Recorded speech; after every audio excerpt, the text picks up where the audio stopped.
Hi, Class 3. I hope you're all okay.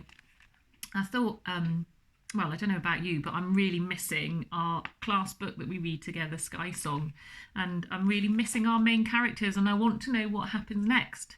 So, what I'm going to do is I'm going to record for you a chapter every week, and I'll post it on Dojo so that we can keep going with the story and find out what happens. And I was just rereading the last chapter just to remind myself where we were up to. And if you remember, there'd just been that avalanche that Blue had been caught up in, and Balapan, the beautiful eagle, had swept down and lifted her up out of the avalanche and saved her life, basically. And then she had just flown back to Esker and landed on her shoulder. And it's like their bond is really strong now, the eagle and the girl. So let's find out what happens next. We're on chapter 15. Here we go. Flint knelt by his sister and wrapped his arms around her. "It's okay, Blue, it's okay." Pebble crawled out of his hood and licked Blue's cheek. "I've got you now." Blue's bottom lip was trembling.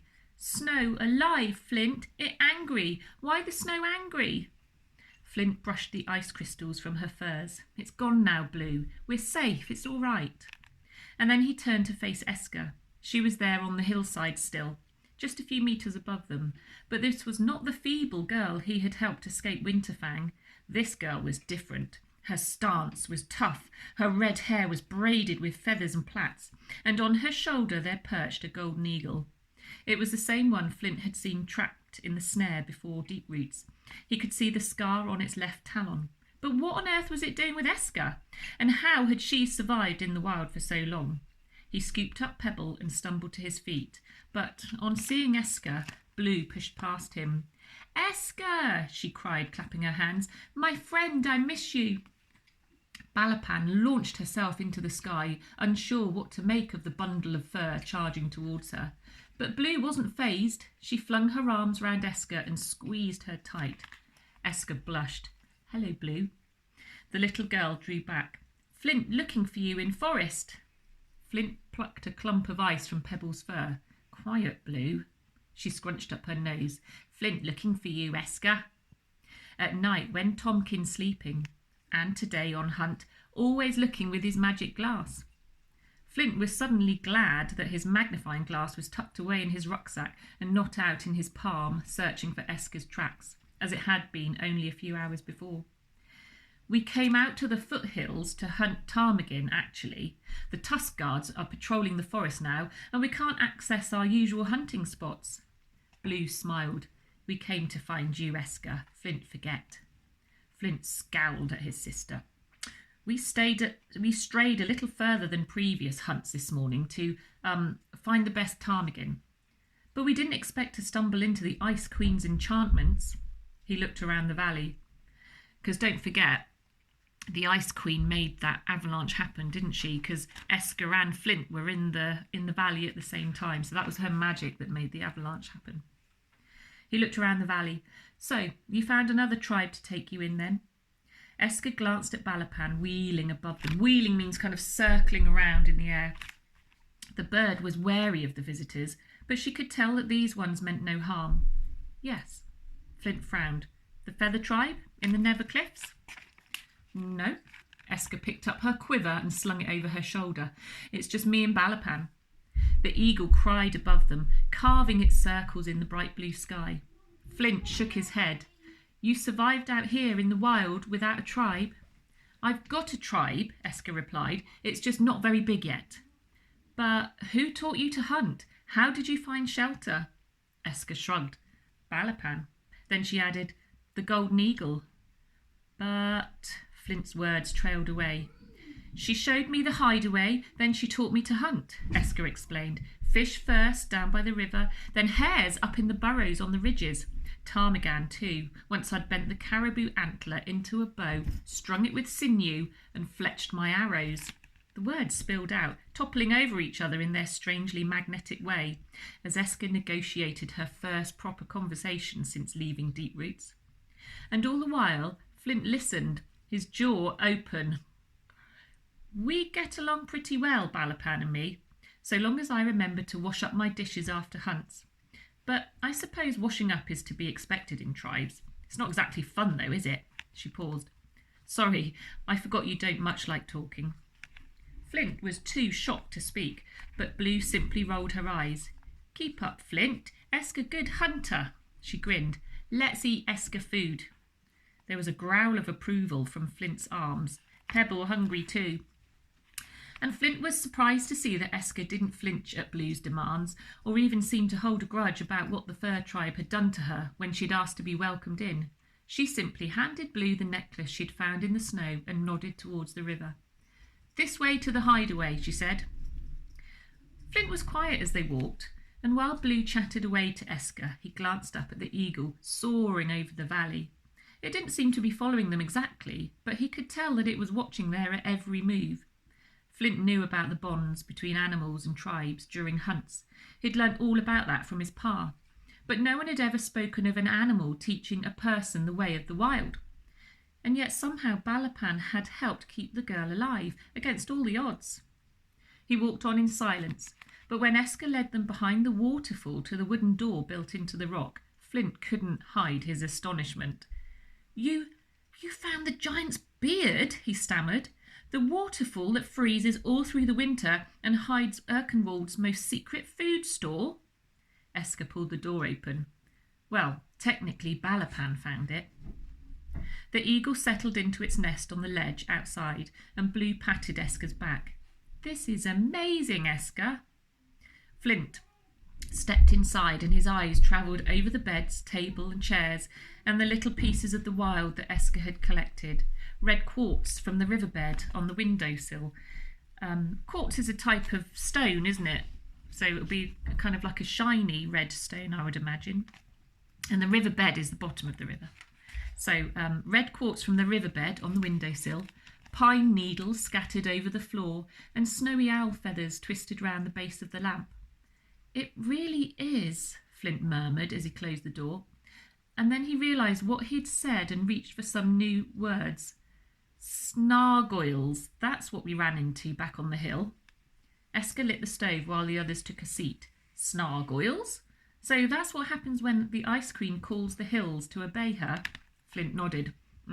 Snow, hexed by dark magic, does strange things. Lofty said he saw Snargoyles in this valley shortly after the battle last year, and none of us came back after that. He paused. Until we decided to hunt here today, of course. Without bows or arrows? Esker said, avoiding his eyes. Flint shifted in his seat. He couldn't help feeling he was losing control of the conversation, something that often seemed to happen with Esker. He sank into silence as Esker reached for the plucked ptarmigan. Don't forget ptarmigans are those white birds that they hunt. She threw one, still raw, to Pebble, who squealed with delight, and then she knelt by the fire as the meat cooked. The silence dragged on, and Flint's eyes widened as Esker plated up the meat and handed the food around. Thank you, he said after a while, for the ptarmigan and for helping us out with the Snargoyles. I don't know what would have happened if you and Balapan hadn't shown up. Just keeping a promise, Esker said quietly. Flint thought back to her words on his sled. One day I'll repay you for rescuing me. They were words that he had scoffed at, and yet Esker had kept to them. Because of her courage and loyalty, he and his sister were still alive, and on realising that, something inside Flint thawed. This was a girl he and his tribe had vastly misjudged. He took a deep breath. I think, maybe, I was wrong about you, Esker. Esker smiled then, a wide smile that reached her ears, and Flint found himself wondering whether birthplace, parentage and appearance were really the things that you should list people under. Somehow courage and loyalty seemed like better markers. Esker launched into all that had happened since leaving the labyrinth, being chased onto the foothills by the Ice Queen's sleigh, Balapan saving her, the Queen's plans to curse Erkenwald and wipe out the fur and feather tribes, and the mysterious mention of the Sky Song.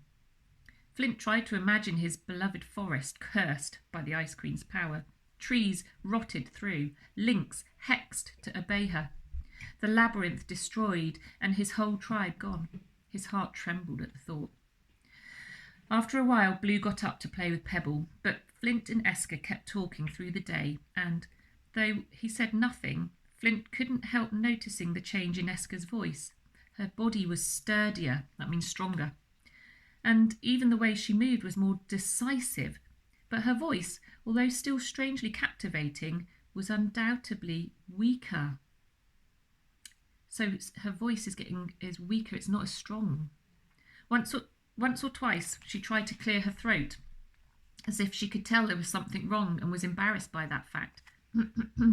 But it didn't sound like a tickle or a cough to Flint. Esker leant back in her chair and sighed.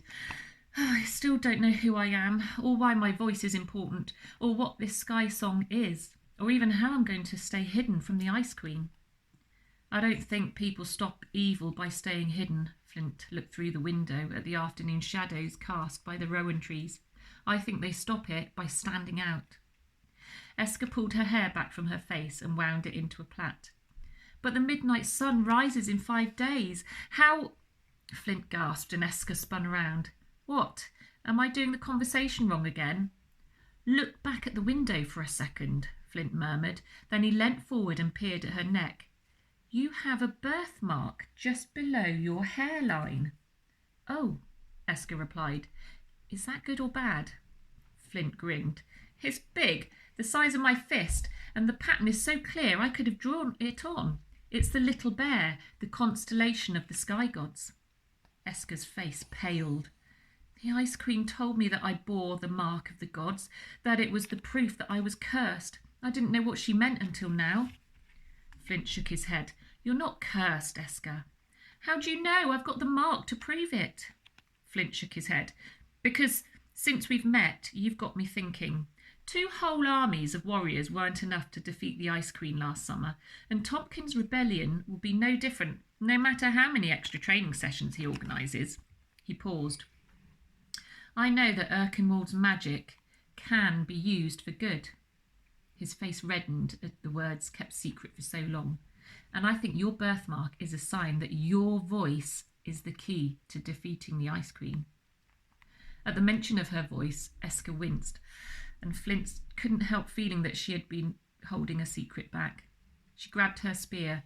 Raise your knife too, so that I've got a mirror behind me. I want to see this birthmark.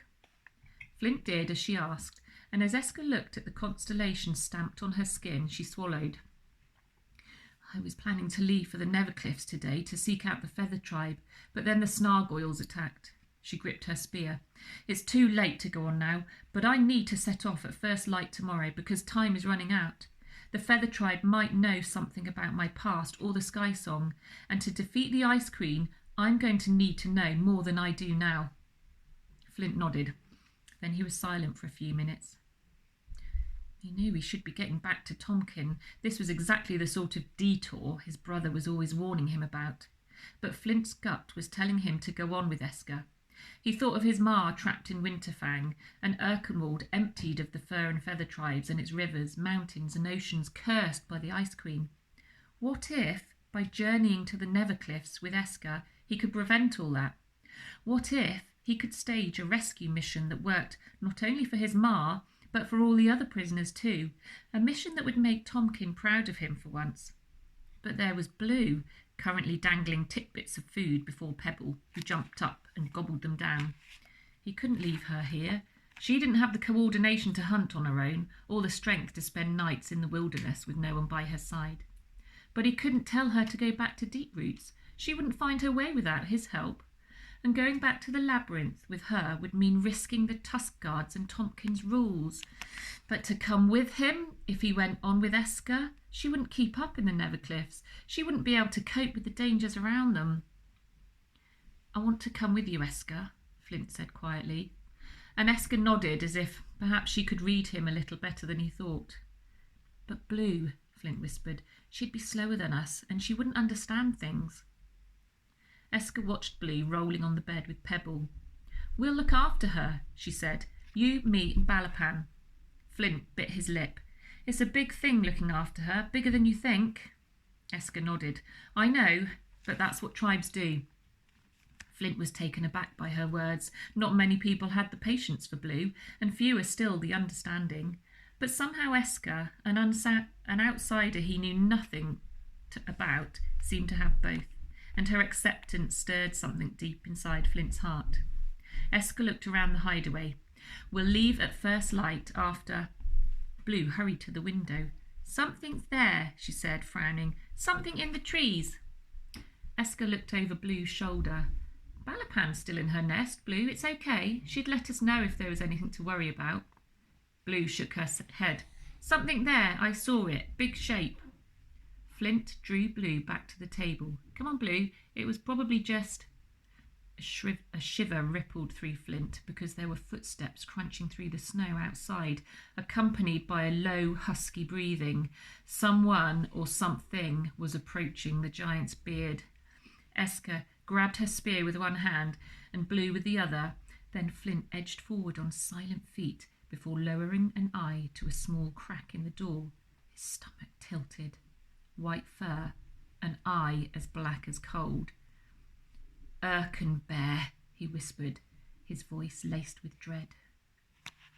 Oh my goodness, well that's the end of the chapter. I'll see you all soon for the next chapter, which will be chapter 16. Bye.